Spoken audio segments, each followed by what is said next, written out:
We are getting another live look over the False River, courtesy of Our Lady of the Lake Sky 9, and we're starting to hopefully see the clouds slowly but surely get on out of here. Going to take another hour or two, but eventually we will become mostly sunny in the afternoon, if not a little bit before that. We're trying to dig our way out of the basement. 41 degrees right now, but it was a very cold start. We made it all the way down to 35 degrees in the Baton Rouge area. Yesterday's high, 57, that too below average. So both the highs and the lows below normal, and it looks like that's going to be the deal again for today, and we'll have one more cold night for tomorrow. Meanwhile, just in case you were wondering how low the mercury went earlier this morning, there was a light freeze in the northeastern corner of our viewing area from Macomb, Bogalusa up to Hattiesburg. Of course, that's outside of our area, but still light freeze over there. Hammond made it down to 33 degrees, and you can see south of the I-10, I-12, just a far different start to the morning, a little bit milder there because of the thicker cloud cover and the higher dew points. One more chilly morning expected for tomorrow, but nobody freezes anywhere in the area tomorrow. The dry weather pattern, that's going to continue over the next couple of days,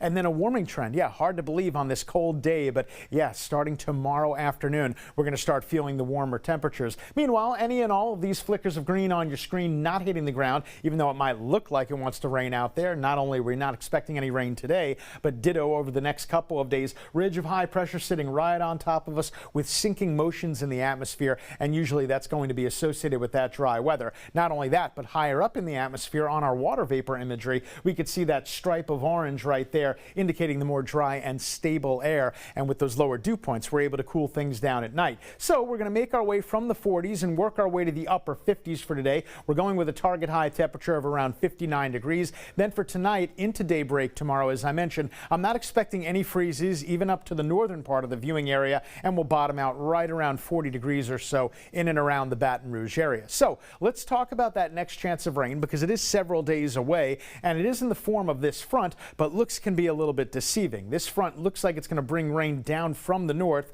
This is Saturday night into Sunday morning, so you're looking at Sunday morning here. I'll leave my hand right over Baton Rouge, and like magic, the rain just kind of falls apart right over our area as that front kind of washes and fizzles out a little bit. The front will move through, but there's just not a lot of rain to be had because we got this very dry air, and that's going to be here in place over the next couple of days. Even as we get to the weekend, look at that. We just see that faint color of green. That's not that deep Gulf moisture that we become used to, and because there's this lack of moisture support, there's not a lot of rain with that front. By the way, you can see that's where the front will be on Sunday. You see that dividing line as the dry air overtakes the region. So with the rain chances staying low, it makes sense that the rain amounts are going to stay low as well. A general trace to less than 1/4 of an inch. That's with all 7 days added up. So good thing we got that rain last week, because this week we're not going to get much. 59 for the high today. I know it's a little bit dreary out now, but we are expected to become mostly sunny in the afternoon, if not a little bit sooner than that. Then for tonight, we'll drop it off to about 40 degrees in the Baton Rouge area. And then in the all-important extended forecast, yeah, the rain chances are just nothing spectacular. They're small over the weekend. Hang on to your outdoor weekend plans. And there come the warmer temperatures. As early as tomorrow afternoon, we'll be knocking on the door of 70 degrees.